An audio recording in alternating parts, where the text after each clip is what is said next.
Hi, good morning, everyone. My name is Cassandra Lagunas. We welcome you to our third webinar.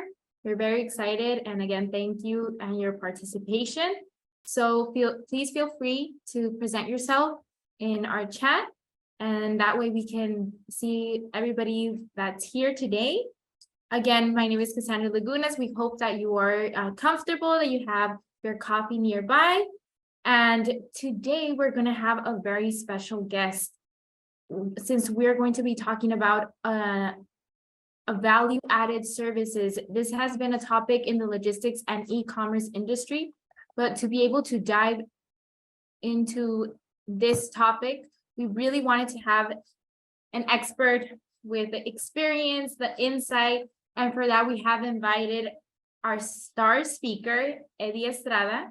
He's our Vice President of Strategy and Revenue Growth of G Global. And shout out to our sponsor today.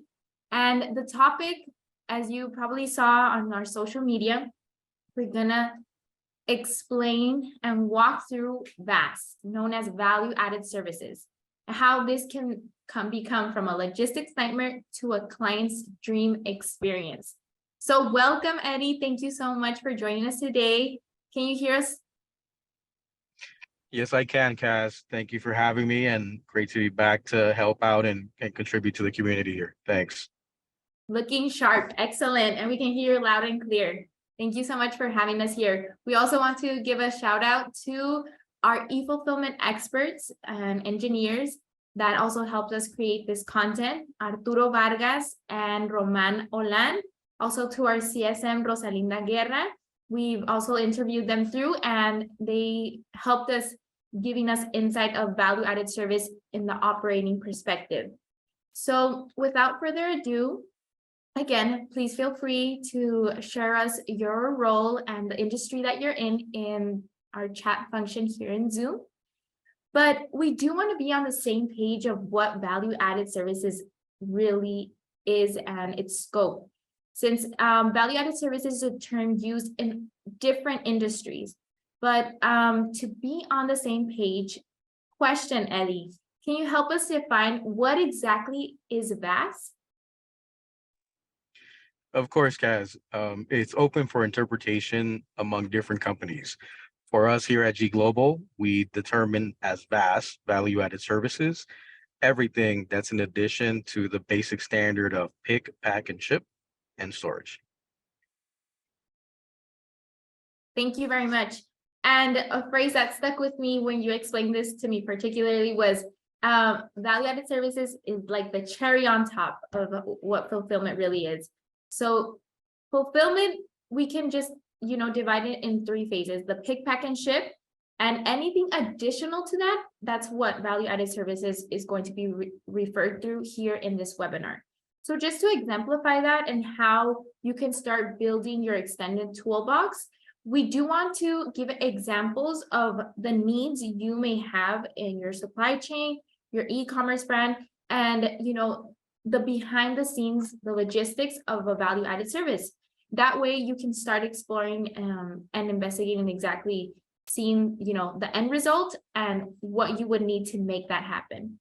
So to start off, we have seen that many brands, they offer subscription models, but to be able to make this happen, we need either pre-assembling or just assembling, and this can be divided into manufacturing and kitting. Eddie, can you help us defining what kitting means, please? Hi, Kaz, of course. So kitting could be broken up into several facets. So one defined in the subscription model is we receive goods from different parts of the world for our specific clients, and they do a rush within a week or two. So kits need to be put together in order to meet the subscription model business. So that could be one portion of it. Another one is customers that have existing inventory, and to be able to move inventory out, they go through a function of putting kits together of matching slow moving SKUs with fast moving SKUs in order to make that product move. And ultimately, the last one is customers that just have a fixed SKU that consists of 2 or 3 pieces that sometimes they source from different places. So it's not necessarily a subscription model, but it's one SKU that's put together on a consistent basis. A perfect real life example that people can see every day or rarely familiar with is video gaming consoles, right? Sometimes Sony bundles a popular video game with a specialized control that's the same theme, and then the console itself. That's a perfect example of kitting. Thank you so much, Eddie. So we just launched our poll, so you guys can start seeing, for example, how the market has been responded once a value-added service has been implemented and the end result. So throughout our explanation of each VAS, help us in answering the poll so you guys can have a perspective of how consumers prefer or not value-added services in the customer experience. So moving on to our next slide, we have seen a growing trend how consumers prefer customized products, and this can be, achieved through personalization. It can be in the form of sewing, printing, embossing, hand painting, etc. So the term can be very broad, and so are the services. Just really depends on how you want to present your product in the market. And concerning returns, this has been like a basic need in the industry, especially in e-commerce. But Eddie, what is the importance of reverse logistics? The importance of reverse logistics is that it's now become a must-have. You need to be able to make the returns process simple, actionable, and at the same time, put yourself in a position where you can recover revenue or maintain as much of that sale that's already been processed. Awesome. And just to have in perspective what this implies, we've seen in our conversations how quality inspection is super important, even assorting, repairs, and restocking. We also had a conversation with one of the brands of how they were saying the timeline of when a reverse logistics is supposed to happen. For example, Eddie, can you tell us about the importance of how fast returns need to be made, especially for seasonal products? Absolutely. And what we see every day, Kaz, is all of our customers that are in lifestyle brands or specifically in fashion, the timing on returns is very critical, right? Typically, you cannot have a return take 30 to 45 days to go through shipping, returns processing, value-added service as far as steam and cleaning, because at 45 days later, the product in itself has lost about 20 to 30% of value because it may be a seasonal product that it's summer and you're going into fall or fall going into winter. For us, the standard that we use is any addition to the carrier standard time, we try to meet about a 5-day processing cycle time to get products back into inventory and ready to be moved out.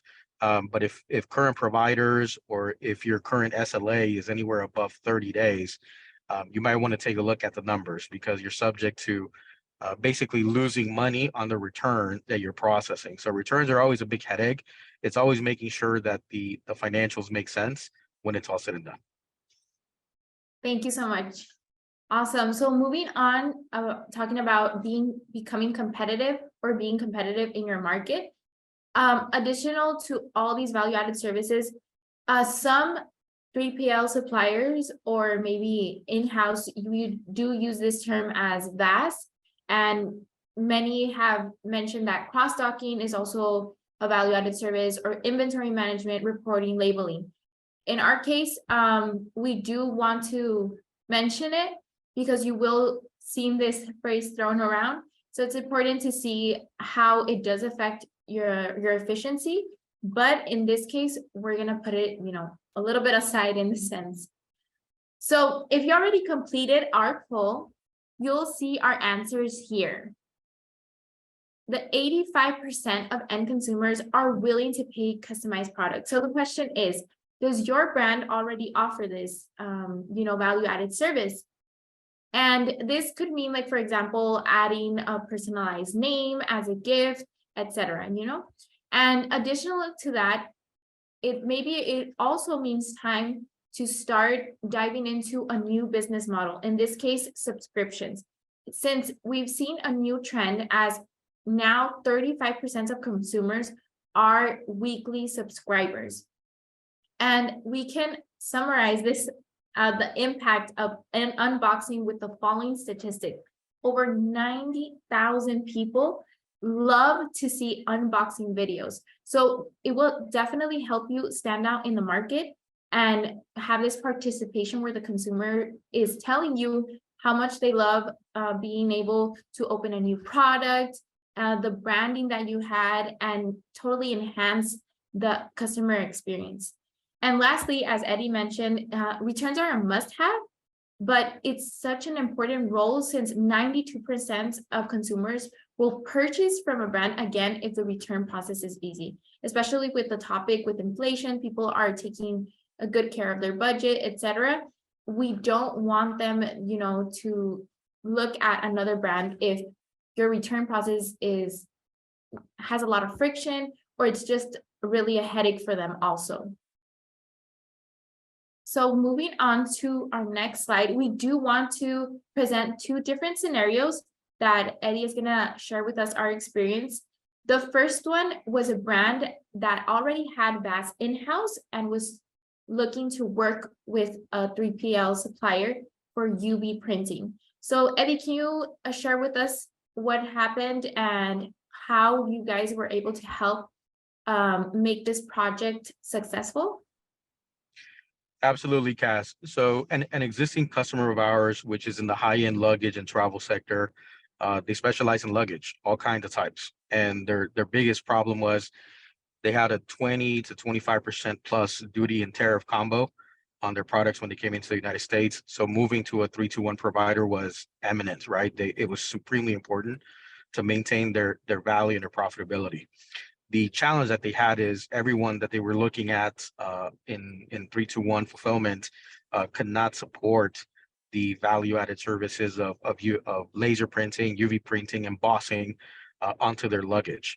So for us, it became a scenario of understanding what the business model looked like, how frequent it happened, working together to make sure that SLAs were met. And by SLAs, I mean service level agreements as far as turnaround time. How long does it take them to be able to ship the product out, and what is the end customer experience as far as timeline of expectations of time to complete an embossing or a customized lettering or anything that they want on their luggage. Secondly was for us to do the internal analysis on financials, for us to have to invest some capital expenditure into the equipment, the machines, and look at when it would be a break-even point. And from a strategy perspective is how we could use that as a leapfrog and to put more value-added services in our tool belt and begin to move forward. The solution came from constant communication, aligning internally with them, talking to their customers. But the biggest alignment that we needed to make was, what do they consider success? What do they consider an appropriate and a well-made embossing? So we removed any interpretation. Our engineers did a fantastic job of doing that. And I would recommend for anybody that's looking to go along the same path is, regardless of which 3PL you use, regardless if you do it in-house and you're going to outsource it, or you're outsourcing it now and going to another 3PL, is make sure that there's a very, very clear alignment on the way that it looks and the way the presentation is made at the end. Fun fact is, based on the research of embossing and embroidery that we've done as far as our learning curve around value-added services, is different brands of different machinery provide different results. Some of them are built for speed and some of them are built for quality, just depending on the sector or vertical that you're looking to service. Thank you so much. And now we're gonna look into a different scenario that maybe it's the case of your brand. This particular brand was stepping into a new market. And can you tell us, Eddie, what happened and how it happened? Since they had not started with a value-added services and they wanted to start with a 3PL supplier. Correct. So this is actually one of a very mainstay brand. We process a tremendous amount of volume for them. They're a mainstay in the fashion community, and they decided to venture into the medical scrub field, right? But they wanted to be different, not only the quality of the material of the garments, but they wanted to be able to send a ready-made product, right? So for us, it was understanding what were the volumes coming in, what material was going to be uh, uh, embroidered, and then what were the details, right? Things that we found out by working with them is some hospitals require a certain type of sizing and embroidery.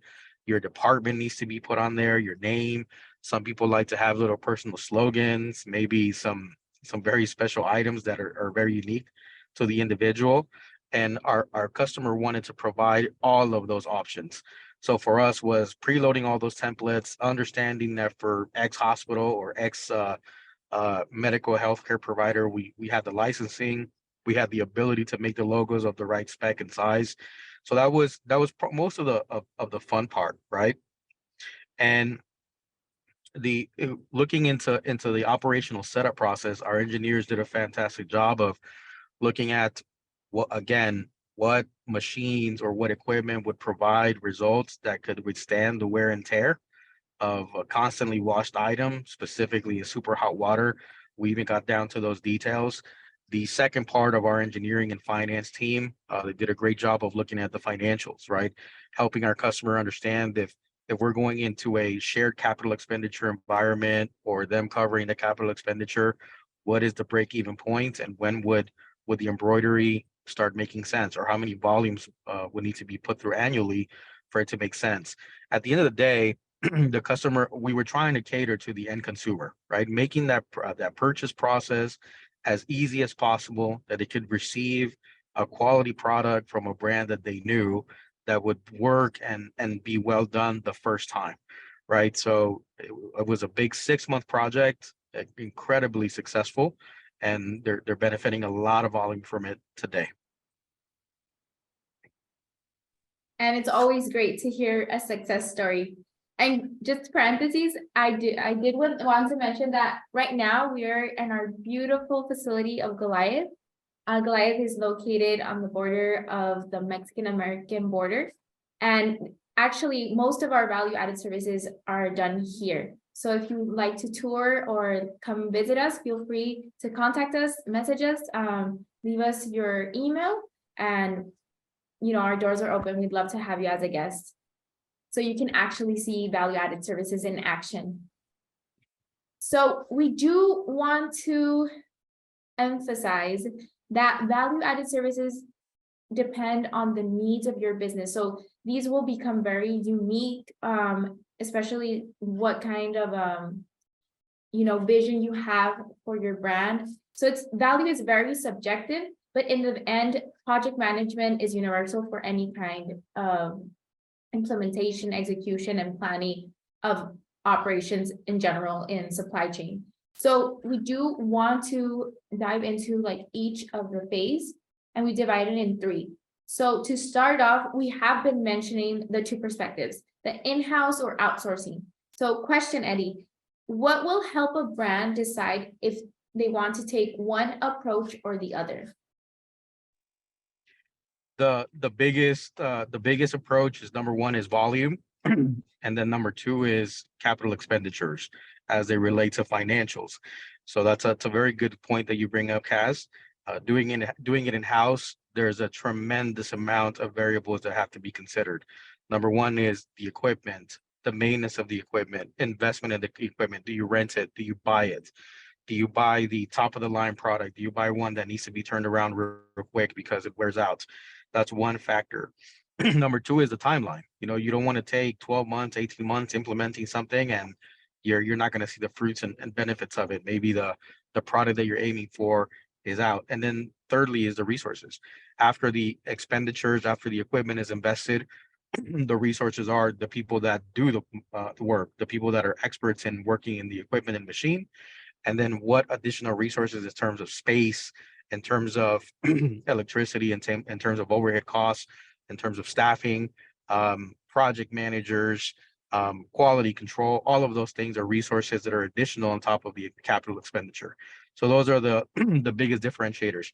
If you have a tremendous amount of volume and doing the cherry on top or the value added service that's required now If you're able to do it in-house, fantastic. But I would recommend that it not be looked at as a primary driver of revenue, because if you have some calculations wrong, it could quickly chew up into your profit.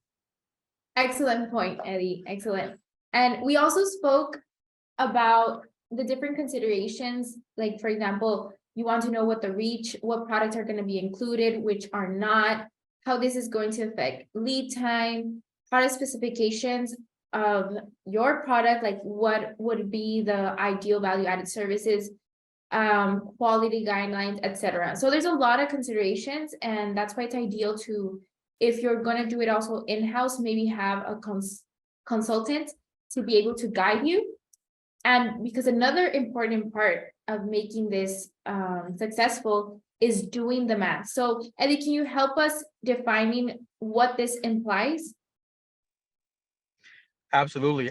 The number one proxy that you want to measure is what is your break-even point, right? Considering depreciation, considering amortizing the equipment, is how many units or what volume do you need to pump through an internal setup in order to make it viable, right? Is it going to take 12 months, 24 months, 36 months, etc.?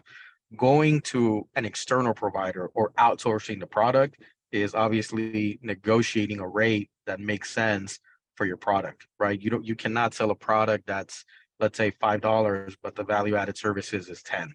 Typically, that's not a good formula for success. It has to be relative in a ratio that's within range. I would say those are the most important things, and then mapping out the operation and location and flow. So if you outsource it, obviously your vendor can, or I mean shouldn't be 100 miles away if it were my recommendation, but they could be, right? It's better to have a close partner that you can visit regularly, that you can really develop a partnership, and then mapping out the flow of goods. If you're going to outsource it, how do you get it to them? What is the turnaround time? When are they going to get it back to you? Because at the end of the day, the value added services, although an end consumer knows that it will take a little bit longer, we're in a world today where it's all about our end consumer, right? And we have to appease and try to expedite the process as much as possible. It's always better to under promise and over deliver, but definitely setting yourself up in a situation where you don't have a well-defined process with your external partner, it could be a recipe for disaster. Definitely, definitely. And you also mentioned an important part that it will help you stand out in the market, but it can become very risky if you don't do the math.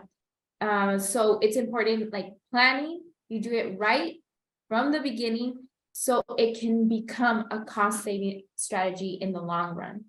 So now touching base with implementation, we want to avoid at all costs high volume back orders due to subjectiveness. That's why quality will be an activity that's carried on through each of these three phases.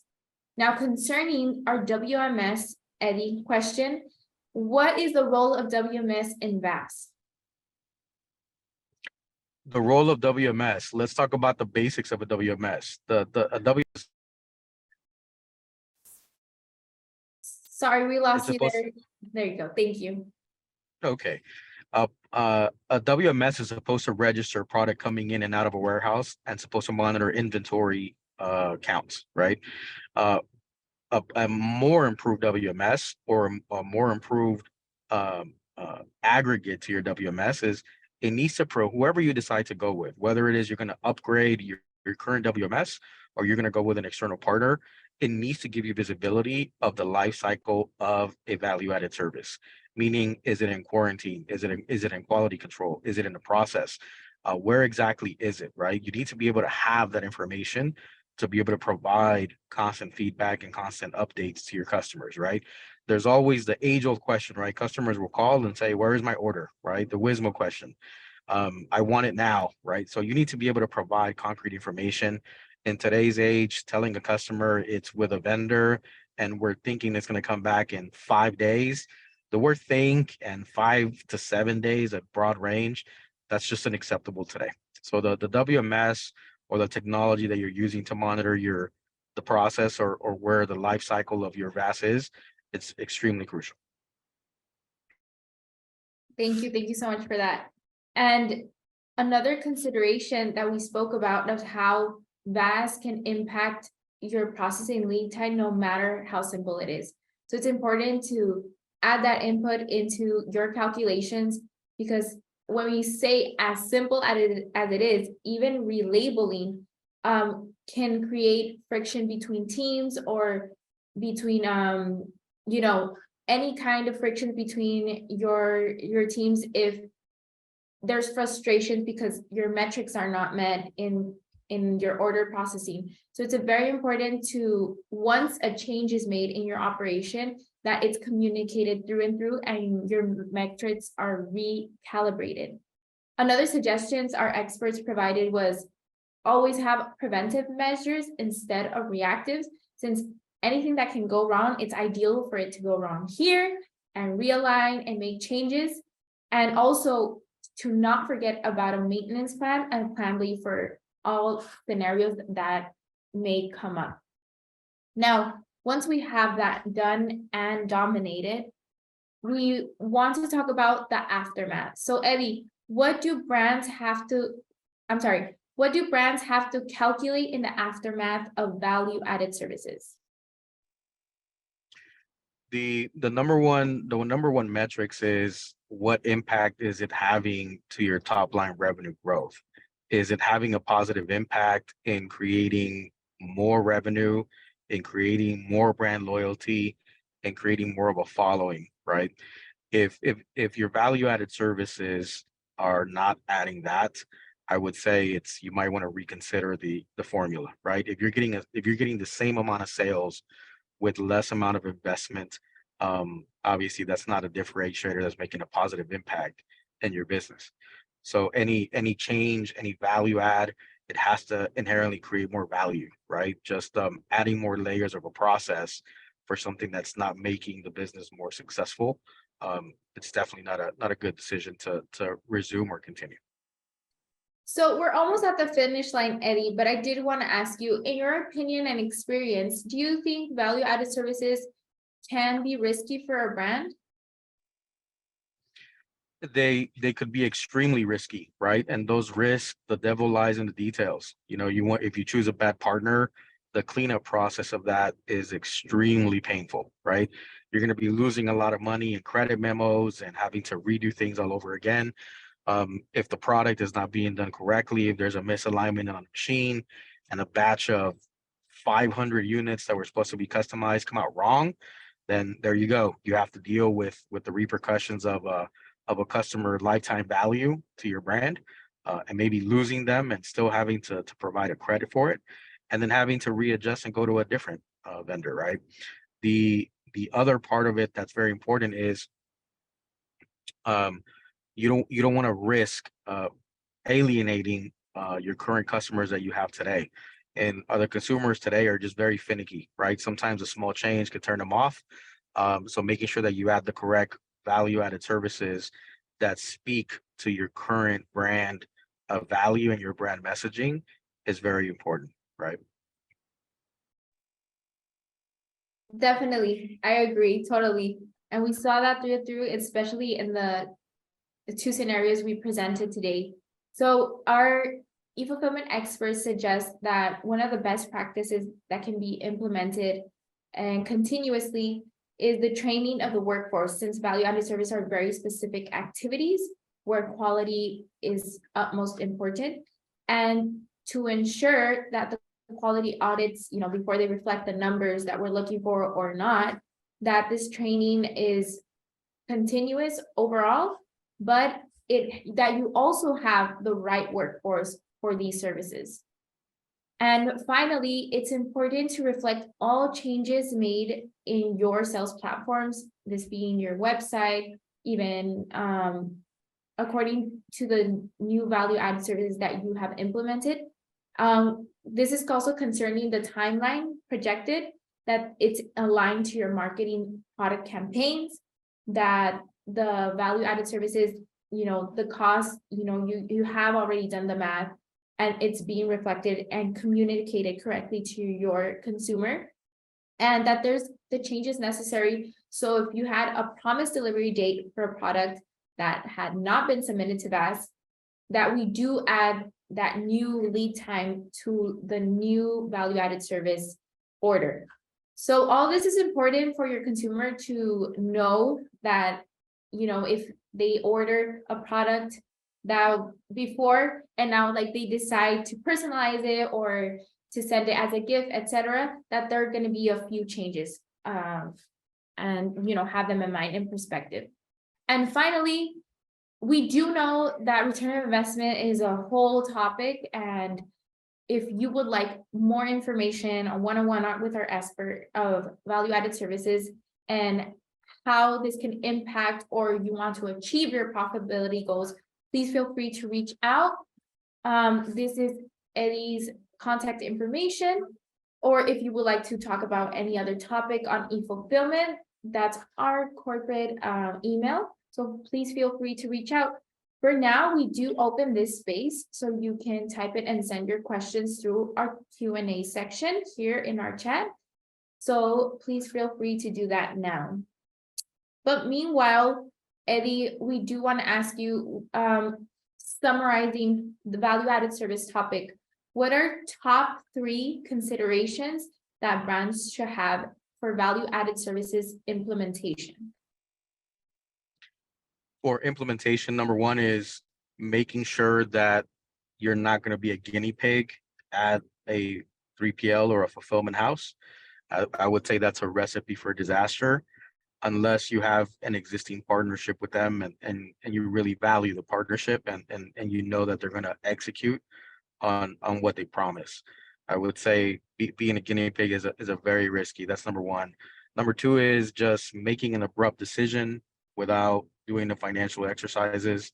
That is another recipe for disaster because it could eat into your profits. And I would say the third, but not last, is make sure that the value-added services that you select to offer are adding value to your brand. If you're doing them to generate the same amount of top-line revenue growth, you might want to go back to the drawing table. Thank you so much. Again, if you would like, you can also send your question to our chat that's open. Please let me know if you would like to participate through this function. So another question, Eddie. Value-added services, it's very broad. And as we've seen, it takes different shape and forms. But we have been venturing of optimizing returns processing. Can you share about the efforts G Global has done to, up level this particular value-added service?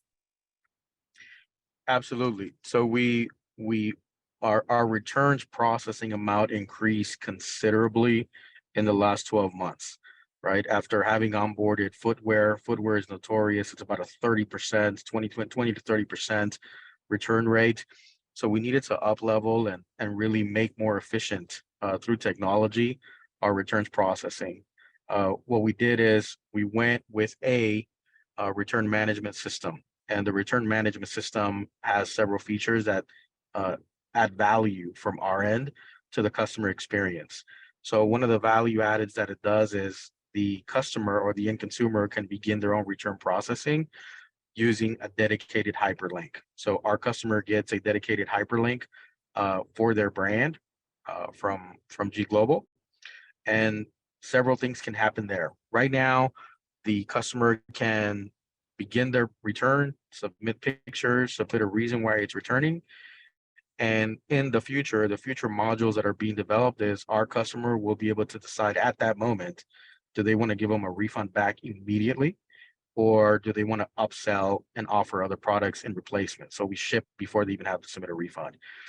The other function that it does is it creates a queue. So that queue is tagged to one of our facilities in San Diego. And when the product arrives back, basically we're going through a quick quality control process. And from then, did we receive what we said we were going to be returned or not?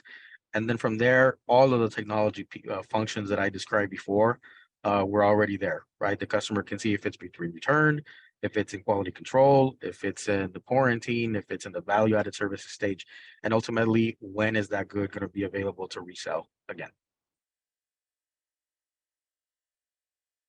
Thank you so much, Eddie.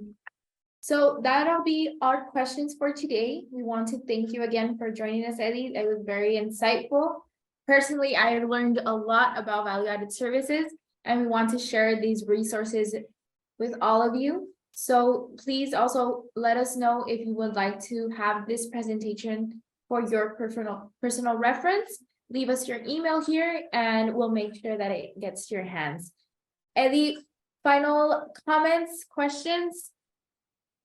No, You'd no like to final add? comments. Just thank you for having me, Kaz, and everyone that participated today. Thank you for your time, and thank you for logging on. We'll speak soon. See you soon. We hope you have a great travels, and we'll see you soon. Again, everyone, thank you so much for joining us and participating. We'll be sharing the recording of this particular webinar in our YouTube channel. You'll be able to see it again. But again, if you would like a one-on-one with our experts, either from fulfillment, more logistics in general, our duty saving strategies that we've helped. Just 1 second, I believe we do have, oh, perfect. Thank you so much. We'll make sure that you get the presentation and the link to our recorded webinar. And I guess, as I mentioned, if you have questions on how we do it here at G Global, or would like to visit us and see value-added services in action, please feel free to reach out. You have our contact information. If you would like to meet our experts of these different services of logistics, also please follow us on our social media, particularly on Instagram. Will show you our day-to-day as logistics experts. In Facebook, all our internal events, and LinkedIn, suggestions and blogs on these diverse topics. Again, it was a pleasure to serve you today. My name is Cassandra Lagunas, and this has been our webinar. Have a wonderful day.